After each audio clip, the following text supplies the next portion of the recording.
오늘은 야고보서 강의 8번째 시간으로 야고보서 4장 1절에서 10절을 통해서 하나님을 가까이 하라, 하나님을 가까이 하라 라는 제목으로 하나님의 말씀을 증거하도록 하겠습니다. 우리가 지난 시간에 이제 야고보 사도가 두 가지의 지혜를 나누는 모습을 봤습니다. 하나는 땅 위의 지혜, 또 마귀로부터 나온 지혜를 얘기하는 것이죠. 그리고 또 하나는 바로 위로부터 온 지혜, 바로 하나님으로부터 온 지혜를 이야기를 합니다. 지혜와 총명이 있는 자들의 말을 듣고 그들을 따를 생각하지 말고 그들이 가진 지혜가 어떤 지혜인지를 분별해야 한다라고 말씀을 나누었죠. 땅으로부터 난 지혜는 내면의 잘못된 동기와 더불어서 그 결과가 뭐예요? 서로 다툼과 분쟁을 일으키게 되어 있다. 반면에 위로부터 난 지혜, 하나님으로부터 온 지혜는 내면에 이 하나님의 성품이 가득하게 되어지고 그 결실로서 하나님 안에서 화평하게 되어진다라는 말씀을 나누었습니다.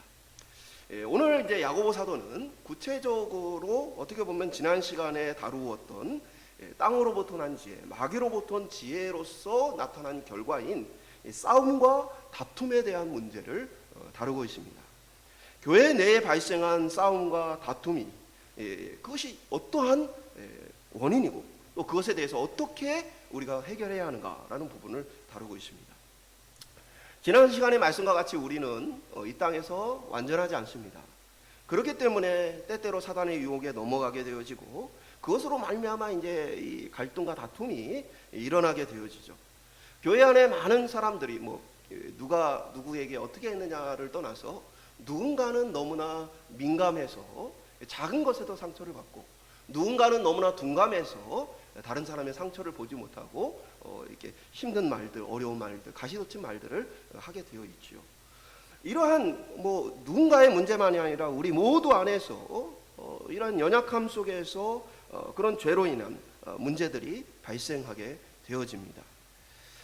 어떻게 보면은 우리가 그리스도의 형상을 온전하게 회복하지 못한 이 땅에서 교회를 비롯한 우리가 속한 모든 공동체 속에는 이것으로 말미암아 싸움과 다툼이 계속해서 일어나게 되어질 거예요. 야고보 사도는 오늘 본문을 통해서 싸우지 말라, 다투지 말라라고 말하지 않죠. 말씀드린 대로 이제 야고보 사도의 이 핵심적인 관심은 구원을 얻는 온전한 믿음에 대한 관심을 가지고 있어요. 그렇기 때문에 구원 얻는 온전한 믿음이 이 싸움과 다툼에 대해서 어떻게 이 해결책을 제시하는가, 이것에 대해 이제 야고보 사도가 관심을 가지고 이야기를 합니다. 그래서 싸우지 말고 서로 적당하게 타협을 해라 라는 이야기를 하지 않고 이 다툼이 일어나는 근본적인 원인과 그 해결책에 대한 이야기를 하고 있죠. 이 사람들은 교회에 대해서 나름대로의 기대를 해요. 이 세상과는 좀 다른 어떤 이제 좀 완전한 어떤 모습을 기대를 합니다. 근데 이제 교회 안에서 세상과 똑같은 모습들이 나타날 때 실망을 하죠. 그런데 이제 정확히 보면 교회란 죄인들이 모여있는 공동체이기 때문에 우리가 가지고 있는 어떤 이상적인 완전한 모습이 교회 안에 있을 수가 없어요. 다만 이 땅의 교회는 그 죄인들이 죄와 싸우는 공동체입니다. 그렇기 때문에 야고보 사도의 가르침은 그 죄에 대해서, 다툼의 문제, 싸움의 문제, 이러한 죄에 대해서 우리가 어떻게 싸울 것이냐, 어떻게 온전한 믿음으로 반응할 것인가 라는 부분을 이야기를 해주고 있습니다. 끊임없이 교회 안에 또 우리의 삶에는 이러한 문제가 발생할 텐데 어떻게 이것을 우리가 포기하지 않고 끝까지 싸워갈 것인가 함께 살펴보기를 원하는데요. 저는 우리 교회를 비롯해 우리 공동체가 문제없는 공동체가 아니라 문제를 믿음의 방식으로 극복해가고 이겨가는 공동체가 될 수 있기를 소망합니다. 어떻게 보면 싸움은 계속 있겠지만 그러나 우리가 낙심하지 않고 이 죄의 문제를 믿음으로써 이겨가는 그 승리를 우리의 삶에 경험하고 맛봄으로써 우리가 끊임없는 이 싸움에서 낙심하지 않고 승리를 바라볼 수 있기를 주님의 이름으로 축복합니다. 첫 번째 한번 따라해 보겠습니다. 싸움과 다툼의 원인. 야고보 사도는 먼저 이 문제가 이제 교회 공동체 안에 있는 이 싸움과 다툼의 문제에 대해서 얘기하고 그 원인을 얘기합니다. 1절에 보면 너희 중에 싸움이 어디로부터 다툼이 어디로부터 나느냐, 너희 지체 중에서 싸우는 정욕으로부터 나는 것이 아니냐. 그러니까 여기에 이제 너희 중에 있는 싸움이라고 얘기를 하죠. 이것은 세상의 사람들이 싸우고 있는 문제도 아니고 그리스도인들이 세상 속에 나아가 그들과 싸우는 문제가 아니라 뭐요? 예수를 믿는 사람들 안에, 교회 안에서의 이 싸움이 지금 발생했다는 것을 얘기하고 있어요. 그리고 이 싸움과 다툼이라는 이 단어가 이 원어에는 이 복수의 형태로 되어 있어요. 많은 싸움들과 많은 다툼들이라는 이 표현이 담겨 있는 거예요. 그러니까 교회 안에 굉장히 많은 종류의 다양한 이 분쟁과 다툼들이 있었다라는 것을 우리가 알 수 있죠. 이러한 이제 교회에 이러한 많은 일들이 있는 것에 대해서 야고보 사도가 그 원인을 얘기할 때에 먼저 이제 야고보서 우리가 지난 시간에 살펴봤던 3장 15절에 보면 이러한 지혜는 위로부터 내려온 것이 아니요 땅 위의 것이요 정욕의 것이요 귀신의 것이니라고 말하죠. 그러니까 이러한 다툼의 결과가 나타난 사실 원인은 어디에 있느냐? 마귀로부터 온 지혜 때문이다라고 1차적으로는 얘기를 하고 있어요.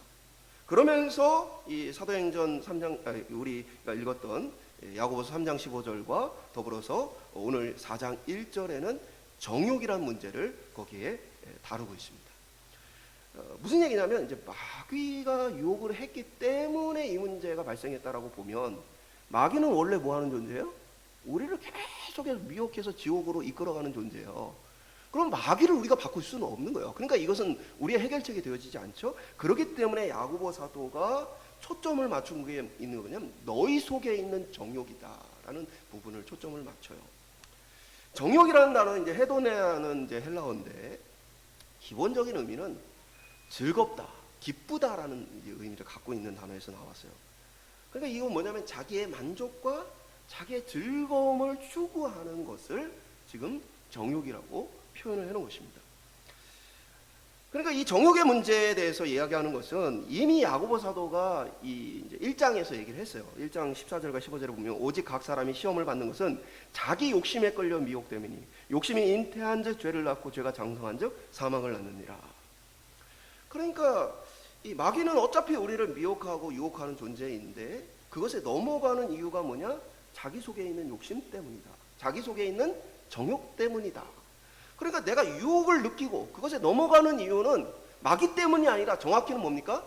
자기 자신 안에 있는 죄 때문인 거예요. 그렇기 때문에 야고보 사도는 싸움과 다툼의 원인이 외적인 것에 있는 것이 아니라 자기 속에 있다는 사실을 깨달아야 한다는 얘기를 하고 있어요. 마귀가 유혹하니 넘어갔다가 아니라 마귀가 유혹하지만 그 유혹에 대해서 내가 정말 내 안에 있는 정욕으로 죄로 반응하고 있다는 것들을 깨달으라는 거예요. 땅 위의 지혜, 마귀에게서 난 지혜에게 이끌려가는 것은 바로 우리 자신의 내면 때문이다라고 말하고 있는 것이죠. 우리를 기쁘게 해주고 만족시켜주는 것에 대한 열망이 우리로 하여금 마귀의 꼬임에 넘어가게 해주는 거죠. 사랑받고 싶고 인정받고 싶고 높은 자리에 앉고 싶고 안정적인 경제적 삶을 살고 싶고 다른 이들이 내 뜻을 인정해주고 나를 따라주기를 원하고 이러한 수많은 종류의 우리 속에 나를 만족시키는 그 즐거움을 추구하는 것, 그것이 이제 정욕이죠. 우리는 수많은 종류의 그 정욕을 마주하게 되어지고 세상은 그 정욕에 대해서 당연한 거라고 얘기를 합니다. 그러니까 뭐냐면은 세상이 왜 당연한 거라고 얘기해요? 인간의 본성에 맞다는 거예요. 이 얘기는 뭐냐면 우리의 죄된 인간의 죄성과 이 모든 정욕들이 뭐예요? 톱니바퀴가 딱 맞는 것처럼 너무나 잘 맞아 떨어진다는 거예요. 그러니까 우리를 너무나 잘 아는 마귀가 그 정욕을 이용해서 우리를 미혹할 때 우리가 뭐야? 그것에 막 너무 큰 유혹을 느끼게 되어 있는 것이죠. 정욕이 있다고 해서 무조건 싸움과 다툼이 일어나는 것은 아니에요. 2절에 보면 보다 구체적으로 어떻게 이 싸움과 다툼이 일어나는가. 너희는 욕심을 내어도 얻지 못하며 살인하며 시기하여도 능히 취하지 못함으로 다투고 싸우는도다. 그러니까 이제 우리 안에 있는 욕심이 있다고 해서 정욕이 있다고 해서 다 싸움이 일어나는 것은 아닌데 이 싸움이 겉으로 드러날 정도의 이 강력한 역사가 나타나는 이유는 뭐냐? 자기 안에 있는 그 정욕과 욕심이 채워지지 않음으로. 그러니까 뭐예요? 사랑받고 싶은데 사랑을 못 받으니까 발악을 하는 거예요. 인정받고 싶은데 인정받지 못하니까 발악을 하는 것입니다. 그러니까 내 마음에 충족되지 못한 것으로 말미암아 더 강렬한 열망을 느끼고 그것으로 말미암아 보니까 외적인 문제까지도 일으키게 되어 있다는 거예요. 쉽게 설명을 드리면 뭐냐면 우리는 모두 배고픔을 느끼죠. 먹어야 생존할 수 있어요. 모두가 음식에 대한 욕구를 가지고 있어요. 그러나 배부를 때에는 그 음식을 가지고 심각한 다툼과 분쟁을 일으키지 않아요. 근데 문제는 뭐냐면 우리 안에 있는 배고픔과 음식에 대한 욕구가 충족되어지지 않을 때에, 정말 배가 고프고 너무나 그 음식이 탐이 날 때에 비로소 뭡니까? 강렬한 분쟁과 다툼이 일어나게 되어지는 것이죠. 마치 이스라엘 백성들이 실제로 경험했던 일들이죠. 하나님을 버리고 그들이 떠나자 포위되어서 남유다와 북이스라엘 백성들은 뭡니까? 자기 자식들을 잡아먹을 때까지 그 욕구가 표출이 되어지죠. 이전까지는 먹을 것이 그렇게 큰 의미가 없었어요. 근데 그 배고픔에 대한 이 갈망과 열망이 커지면 커질수록 나중에는 자식을 잡아먹는 데까지 나아가는 그 분쟁의 모습을 보게 되어집니다. 마찬가지로 우리 속에 있는 욕망이, 우리 정욕이 채워지지 않음으로 인해서 우리는 그것을 원하는 마음이 더 커져서 그것이 우리를 지배하게 되어지는 것이죠. 마귀가 그것을 건드리면 그것에 막 반응하게 되어지는 거예요. 그래서 2절은 살인하고 시기하여서 결국에는 다툼과 분쟁까지 가게 되어진다. 근데 이 보면은요, 다툼과 분쟁이 큰 문제예요? 아니면은 살인이 더 큰 문제예요? 근데 이제 문맥적으로 보면 살인과 시기가 결국에는 싸움과 다툼까지 간다라고 표현되어 있죠. 이게 뭐냐면 지금 본문에서 말하는 이 살인이라는 표현은 문자적으로 사람을 죽이는 것을 얘기하는 것은 아니에요. 본문에서 말하는 건 예수님의 가르침을 통해 예수님이 사용하셨던 그 문학적 그 효과를 그대로 야고보 사도도 표현하기 위해서 하는 겁니다. 마태복음 5장 21절 22절에 보면 옛 사람에게 말한 바 살인치 말라 누구든지 살인하면 심판을 받게 되리라 하였다는 것을 너희가 들었으나 나는 너희에게 이르노니 형제에게 노하는 자마다 심판받게 되지고. 이게 문장의 구조를 보면 살인하면 심판받는다. 그런데 형제에게 화내면 심판받는다. 그래서 곧 형제에게 화를 내는 것이 살인이다라고 얘기한 거예요. 예수님께서. 이 사도 요한 역시도 똑같은 얘기를 해요. 요한일서 3장 15절에 보면 그 형제를 미워하는 자마다 살인하는 자니 살인하는 자마다 영생이 그 속에 거하지 아니하는 것을 너희가 아는 바라.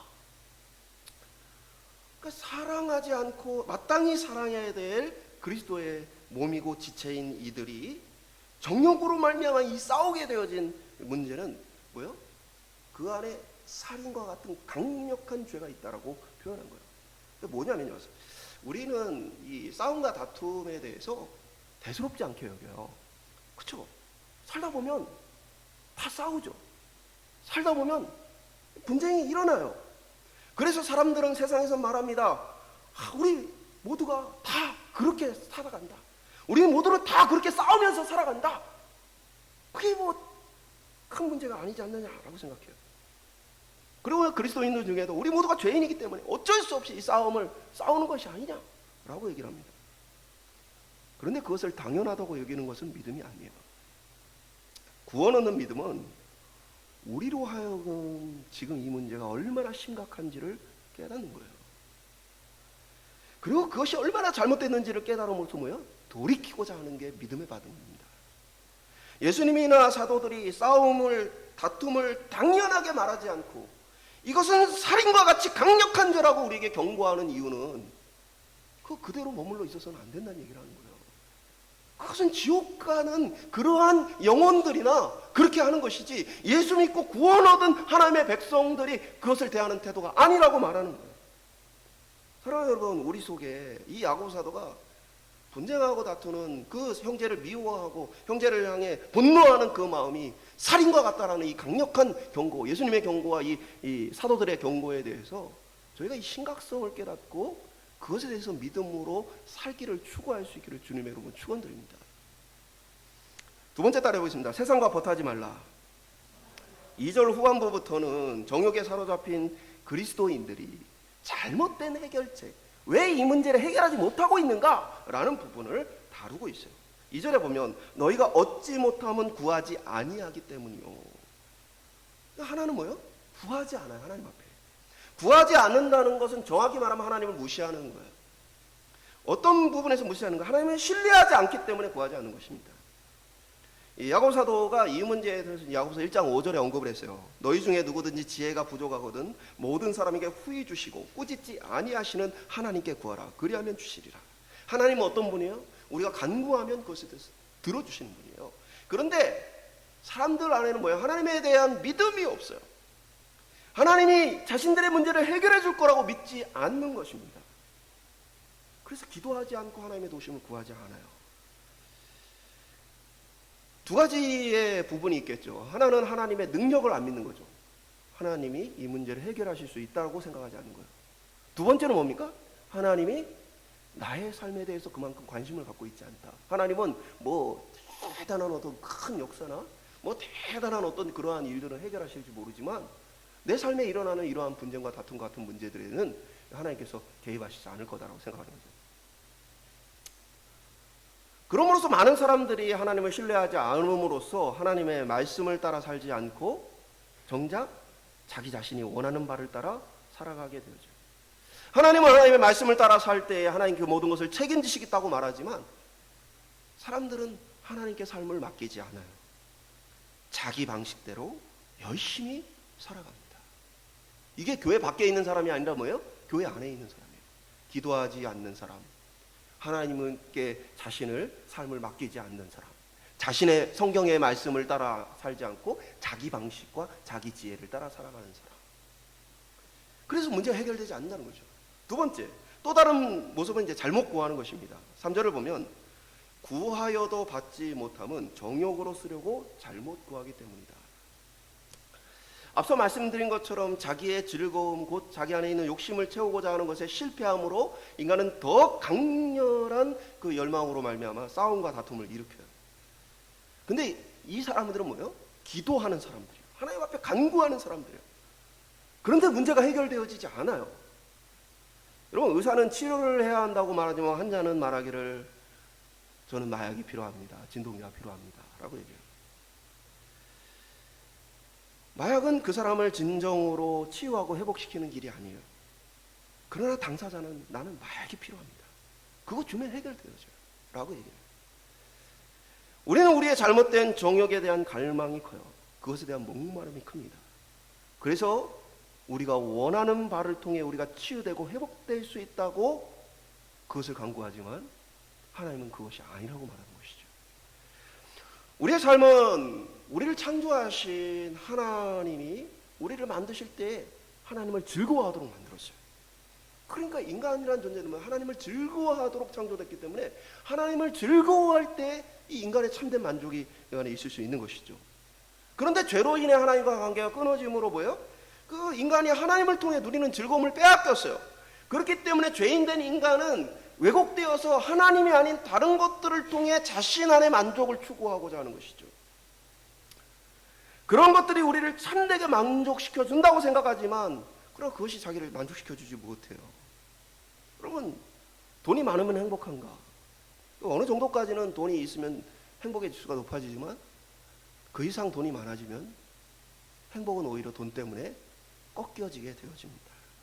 저는 이제 개인적으로 보면 이제 워렌 버핏이라는 투자가가 굉장히 그 인간적으로 보면 지혜롭다는 생각을 가져요. 이 사람 누구를 만나 밥을 먹는지, 뭘 신고 다니는지, 뭘 타고 다니는지, 어떤 식사를 하는지 이런 게 아무 상관이 없는 건 아니죠. 이 사람이 어떻게 하냐에 따라서 세계 경제가 움직여지니까. 우리나라의 뉴스까지도 그냥 맨날 나올 정도로 영향력이 있고 대단한 사람이죠. 엄청난 자금을 운영하는 대단한 투자가예요. 엄청난 돈을 버는 사람이죠. 그런데 그는 아침마다 맥도날드 맥모닝을 먹어요. 그 기본 세트를 먹습니다. 가장 저렴한 기본 세트를 먹어요. 미국에서 이 맥도날드 맥모닝의 가격은 중산층 이하가 먹을 수 있는 아주 그냥 저렴한 식사예요. 간단하게 싸게 아침을 먹을 수 있는. 근데 이 사람이 하는 일이 있어요. 자신이 큰 돈을 번 날, 그러니까 이 사람 수준에서 큰 돈은 수천억 이 정도는 이렇게 돈도 아니죠. 많은 돈을 번 날은 이 사람이 아침에 맥도날드에 가서 맥모닝에다가 우리가 토핑이라고 얘기하죠. 치즈나 계란이나 햄이나 이런 것들을 추가해요. 정말 마음에 내가 오늘 진짜 제대로 크게 성공했다라는 마음이 들면 맥도날드 맥모닝에서 가장 비싼 베이컨과 치즈를 함께 얹어 먹어요. 생각해보세요. 이 사람이 맥도날드도 살 수 있는 사람이에요. 자기 자금 투자해서, 이 투자금 통해서. 그런데 그 작은 가게에서 작은 빵 한 덩이 속에 언제든지 먹을 수 있는 게 아니고 내가 정말 큰 성공을 이루었을 때 비로소 거기에 계란, 치즈 한 개 얹어 먹을 수 있는 즐거움을 가지고 있는 거죠. 제가 무슨 얘기 드린지 알겠어요? 언제든지 누릴 수 있으면요, 그게 나에게 주는 만족감이 확 떨어집니다. 그런데 작은 음식 하나에도 그 기쁨을 안 뺏기려고 스스로 뭐예요? 굉장히 절제하면서 그 아침에 그 맥모닝에 뭐 하나 더 얹어 먹는 것을 엄청 행복하게 누리는 거죠. 이렇게 인간적으로 굉장히 지혜롭죠. 근데 우리가 많이 가지면 행복할 것인가? 우리가 원하는 바를 이루면 행복할 것인가? 사실은 우리의 행복을 위해서 구하는 것들이 상당히 잘못된 것일 수 있어요.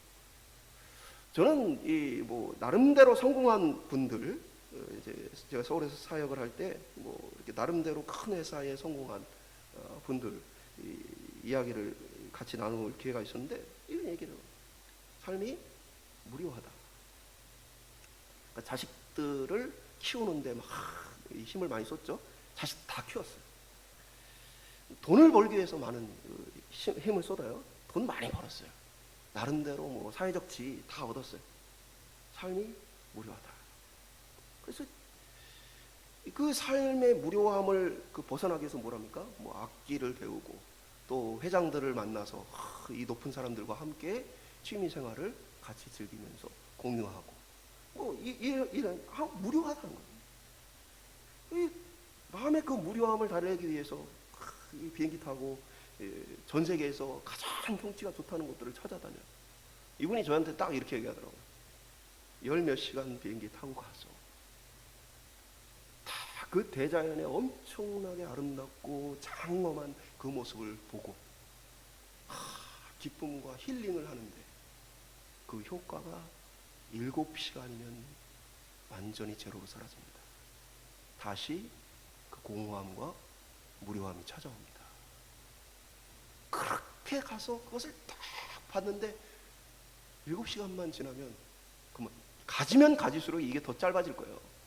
우리가 원하는 바를 이루어지면 우리는 행복하다고 생각하지만 원하는 바가 우리를 진정으로 행복하게 해주는 게 아니죠. 야고보 사도는 잘못 구하고 있기 때문에 하나님 주시지 않는다는 거예요. 자신의 정욕을 잘못 구하고 있기 때문에 하나님 그것을 채우시지 않는다. 마지막으로 잘못된 해결책은 4절에 보면 간음한 여인들아 세상과 벗된 것이 하나님과 원수됨을 알지 못하느냐. 그런즉 누구든지 세상과 벗되고자 하는 자는 스스로 하나님과 원수되는 것이라. 마지막 사람의 잘못된 해결책은 뭐예요? 그리스도인임에도 불구하고 세상과 벗하는 자들이죠. 그것을 간음이라고 표현했어요. 앞에서 살인이라고 말한 것처럼 강렬한 이 죄의 심각성을 더욱더 문학적으로 드러내는 것이죠. 구약에서는 특별히 우상숭배를 간음이라고 표현했어요. 이러한 맥락 속에서 하나님 아닌 다른 것을 추구하는 삶에 대한 이야기를 하는 거예요. 이들은 그리스도인이지만 그러나 전혀 삶의 목표가 그리스도와 관계없어요. 그리스도인이지만 세상 속에 세상 사람이 살아가는 방식으로 살아가요. 세상 사람들이 원하는 것을 원하고 세상 사람들이 원하는 것을 취하는 방식대로 그것을 취해요. 그들의 삶의 해결책은 하나님과 관계없는 것들이죠. 그러나 이들이 만약에 성실하고 열심히 자기가 원하는 바를 추구하고 있다면 어떨까요? 저는 이렇게 생각해요. 그것은 성실하고 열심히 지옥으로 가는 것뿐이다. 열심히 세상 사람들처럼 살아가고 열심히 성실하게 그것들을 위해 살아갈 때 뭐야? 하나님이 아닌 다른 방향으로 나아가는 것은 어차피 그 방향이 뭐야? 지옥이 기다리고 있을 뿐이야. 열심히 성실히 지옥을 향해 가고 있는 것뿐이죠. 이렇게 성도들이 하나님을 신뢰하지 않음으로 구하지 않고 자기 정욕을 위해 잘못된 것을 구하고 심지어는 세상적인 가치관을 따라 살기 때문에 그들 안에 있는 근본적인 그 정욕의 문제가 해결되어지지 않고 그것이 결국에는 목마름과 갈증 속에서 싸움과 다툼으로 외적으로 표현될 만큼 강렬한 문제가 되었다라고 이야기하는 것이죠. 마지막으로 따라해볼까요? 하나님을 가까이 하라. 야고보 사도는 이 문제를 그러면 우리가 어떻게 해결할 것인가? 8절에 보면 하나님을 가까이 하라. 그리하면 너희를 가까이 하시리라. 하나님을 구하지 않는 것은 말씀드린 것처럼 뭐예요? 하나님의 능력을 신뢰하지 않거나 하나님은 나에게 이런 부분까지 관심을 갖고 있지 않나라고 생각하기 때문이에요. 하나님이 나의 이 문제까지 해결해 주시겠어? 하나님 나에 대해서 그만큼 관심이 있으실까? 야고보서 4장 5절은 그러한 이들 향해 야고보가 이렇게 말하죠. 너희는 하나님이 우리 속에 거하게 하신 성령이 시기하시기까지 사모한다 하신 말씀을 헛된 줄로 생각하느냐. 하나님이 우리에 대한 관심이 없는 게 아니고 뭐예요? 구약 성경은 뭐예요? 하나님은 질투하시는 하나님이다라고 얘기하죠. 하나님은 나는 보잘것없는 사람이라고 생각할지 모르지만 그게 아니고 온 세상을 만드시고 온 세상을 움직이시는 그 하나님이 우리 한 사람 때문에 질투하실 만큼 우리에게 깊은 관심과 애정을 갖고 있다고 말하는 거예요. 세상에 대단한 사람들과 세상에 대단한 일들에 하나님이 관심이 있는 것이 아니라 하나님을 믿는 하나님의 자녀에 대해서 그 하나님이 질투하실 만큼 우리에 대한 애착과 애정을 갖고 계시다는 것이죠. 마찬가지로 뭐예요? 야고보 사도는 그 하나님의 질투하심과 같이 뭐예요? 하나님께서 우리에게 주신 성령께서 질투하신다라고 말하는 거예요. 우리에게 관심이 없는 것이 아니고 우리에게 대한 너무나 많은 강렬한 사랑과 관심을 가지고 우리의 삶의 문제에 대해서 하나님께서 일하고 계시다고 말하고 있는 것이죠. 그리고 자기의 정욕을 위해 구하는 자들에 대해서 7절에 하나님께 복종하라. 자기의 정욕을 섬기지 말고 자기 만족을 위해 자기가 하나님 되려고 하지 말고 하나님께 복종하라. 또한 세상과 보타는 자들을 향해서 7절 후반절에 마귀를 대적하라. 세상의 공중의 권세 잡은 마귀, 세상의 가치관과 세상의 삶의 방향을 이끌어가는 그 마귀에게 대적해라. 그러면 오히려 마귀가 우리를 피할 것이다 라고 말하고 있죠. 하나님의 부르심과 마귀의 부름이 어떻게 보면은 때로는 굉장히 비슷해 보일 수 있죠. 그런데 하나님의 부르심과 그 마귀의 부름은 뭐예요? 서로 완전히 다른 방향이에요. 마치 이제 이렇게 표현할 수 있을 것 같아요. 우리가 만약에 대전을 간다, 그리고 부산을 간다고 생각하면 처음에 출발해서 가는 길은 두 길이 비슷할 수 있어요. 근데 결국에는 어느 시점이 오면 대전으로 가는 길과 부산으로 가는 길은 갈리게 되어 있어요. 무슨 말씀을 드리냐면 우리 안에서 때로는 뭐예요? 하나님 안에서 우리도 안정과 사랑함과 인정받음과 이런 것들을 추구할 수 있겠죠. 근데 내가 하나님 안에서 이것을 추구하고 있는 것이냐 아니면 하나님을 버리고 정말 이것을 추구하고 있는 것이냐 언제 드러나요? 이 두 가지가 갈림길이 생길 때 드러나는 거예요. 처음에는 같이 가다가 하나님이 원하시지 않는 방법을 추구해가요. 성경이 우리에게 명령하신 그 말씀의 길을 벗어나면서 그것을 추구해요. 그러면 그 순간 뭐예요? 아, 내가 하나님의 길이 아니고 세상의 길을 따르고 있구나. 내 목표가, 내가 정말 목표하는 방향이 잘못되어 있었구나 라는 것들을 그때 알 수 있게 되어지는 것이죠. 곧 우리가 싸움과 다툼의 문제를 극복하는 것은 하나님을 가까이 하는 것밖에 없다라고 말하고 있는 것이에요. 하나님을 가까이 할 때 우리에게 은혜를 베풀어 주시는 하나님이다라고 말하는 것이죠. 우리의 진정한 욕구의 충족은 하나님의 은혜에 있는 것을 통해 가능해요. 하나님께서 우리에게 은혜 베푸시길 원하고 그 은혜를 누리도록 우리를 창조하셨기 때문에 야고보 사도는 우리의 삶의 태도를 바꾸라고 얘기하는 것이죠. 9절과 10절에 보면 슬퍼하며 애통하며 울지어다. 너희 웃음을 애통으로 너희 즐거움을 근심으로 바꿀지어다. 주 앞에서 낮추라. 그리하면 주께서 너희를 높이시리라. 즐거움과 웃음을 추구하는 우리의 태도를 바꾸어 슬퍼하며 애통하며 울고 근심하라고 말하고 있죠. 이것은 문자적으로 받아들여서 그냥 우리가 슬픔을 가장하고 흉내내라는 얘기를 하고 있는 게 아니에요. 야고보 사도는 우리 속에 있는 정욕으로 인해 또 그것이 채워지지 않음으로 인해 고통하는 우리 자신을 뭐예요? 그대로 인정하고 하나님 앞에 도움을 구하라고 말하고 있는 거예요. 하나님, 죄인된 나를 불쌍히 여겨주십시오. 내가 사랑받고 싶은 마음 때문에 괴롭습니다. 내가 인정받고 싶은 마음 때문에 목이 마릅니다. 성공하고 안락하고 싶은 마음 때문에 그게 너무나 부담이 돼서 힘이 듭니다. 야고보 사도는 그러한 우리의 모습에 대해서 애통해야 하며 하나님께 회개하며 하나님의 도우심을 간구하라고 우리에게 권면하고 있는 것이죠. 우리가 사랑받고 싶어하고 인정받고 싶어하고 뭐 평안과 안정을 누리고 싶어하는 그것 자체가 잘못은 아니에요. 말씀드린 것처럼 이 길이 왜요? 처음에는 뭐 마귀가 부른 길과 하나님 부른 길이 같아 보일 수 있어요. 그러나 이 길은 사실은 누가 불렀느냐는 그 목적지가 완전히 다른 길이라는 거예요. 그것은 뭐냐? 그 길을 추구할 때 하나님과의 관계가 깨어진다. 또는 그 길을 추구하는 방식이 잘못됐다라면 그거는 명확하게 하나님의 부르심이 아니라는 거예요.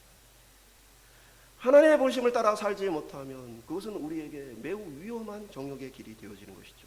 6절은 그러므로 일렀을 때 하나님이 교만한 자를 물리치시고 겸손한 자에게 은혜를 주신다 하였느니라. 10절은 주 앞에서 낮추라. 그리하면 주께서 너희를 높이시리라. 겸손함과 낮춤이라는 이야기를 하고 있죠. 그건 뭐예요? 하나님 앞에 자기 자신의 한계를 인정하라는 얘기예요. 우리는 우리의 참된 필요를 다 알지 못해요. 무엇을 구해야 할지 때로는 모릅니다. 그러나 하나님은 어떤 분이세요? 우리를 향해 일하시는 분이에요. 로마서 8장 26절은 이와 같이 성령도 우리의 연약함을 도우시나니 우리는 마땅히 기도할 바를 알지 못하나 오직 성령이 말할 수 없는 탄식으로 우리를 위해 친히 간구하시느니라. 우리는 뭘 구해야 될지 사실 모를 때가 있어요. 내 안에 하나님 돈이 필요해요. 건강이 필요해요. 하나님 이번에 어떤 기회가 잘 이루어져야 해요. 많은 것들을 간구하는데 정말 그것이 우리에게 필요한지를 우리는 알지 못하죠. 때로는 시련을 통해 우리가 자라나게 될지 아니면 이것을 누림으로써 평안하게 자라나게 될지 우리는 알지 못해요. 그러나 성령께서는 우리를 바르고 온전한 구원의 길로 이끌어가기 위해서 탄식하며 기도하고 계시다라는 것이죠. 그러한 하나님 앞에 우리가 뭐예요? 가까이 나아가라는 것이에요. 우리의 연약함을 그대로 하나님 앞에 가지고 나아가서 우리 속에 진실함을 가지고 하나님 앞에 회개하며 하나님의 일하심을 간구하라는 것이죠. 그런 자에게 하나님께서 은혜 주신다는 거예요. 내면에 공허하고 목말라 갈증하던 것이 하나님의 은혜로 충만하게 채워지는 것이죠. 비천한 우리가 하나님의 형상을 따라 영광스러운 자녀로 높여진다는 거예요. 오늘 저와 여러분이 하나님을 가까이 함으로 하나님의 은혜로 충만할 수 있기를 소망합니다.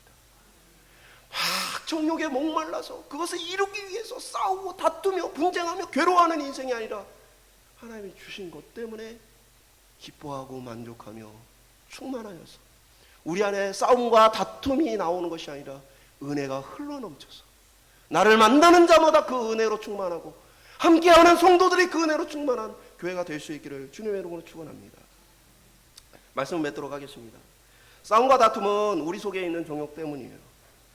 우리의 욕심이 채워지지 않으므로 우리는 자꾸 목말라하며 때로는 그것으로 인해서 갈증으로 말미암아 싸움과 다툼을 일으키게 되어지죠. 우리의 정욕은 우리가 원하는 바를 추구하게 되어질 때 만족되어지는 것이 아닙니다. 오직 우리는 우리를 창조하신 하나님의 창조 섭리를 따라서 하나님과의 관계 속에서 채워지게 되어지죠. 그리고 하나님은 그런 우리에게 은혜 베푸시기를 원하시는 분이에요. 우리 모든 삶 구석구석까지 깊은 관심과 애정을 가지고 우리를 회복시키시기를 원하시는 분이세요. 그러기에 우리는 우리 자신의 모습을 솔직하게 아뢰고 애통하며 회개해야 해요. 하나님, 내가 목마릅니다. 내가 힘이 듭니다. 내가 괴롭습니다. 내가 너무나 비천한 가운데 있습니다. 우리가 하나님 앞에 우리의 솔직한 모습으로 애통하며 회개해 나갈 때 하나님은 우리에게 은혜로서 충만하게 채워주십니다. 여러분, 배고프면 먹을 것을 가지고 심하게 다투지만 배부르면 문제가 되어지지 않아요. 하나님으로 만족한 삶은 싸움과 다툼을 이기는 유일한 길입니다. 오늘 저와 여러분이 하나님 안에서 참되고 충만한 은혜를 누릴 수 있기를 원합니다. 그래서 우리 안에 목마름으로 싸우는 자들이 아니라 배부름으로 풍성히 은혜를 나누는 영적 풍요로움을 누리는 저와 여러분 될 수 있기를 주님의 이름으로 축원합니다. 그리고 우리 교회가 물론 연약하고 부족하지만 그 은혜가 넘쳐서 그 은혜가 모자란 부분을 날마다 채워가는 교회, 날마다 그 은혜가 넘치는 사람으로 말미암아 하나님이 주시는 화평이 날마다 세워져가는 교회가 될 수 있기를 주님의 이름으로 축복합니다.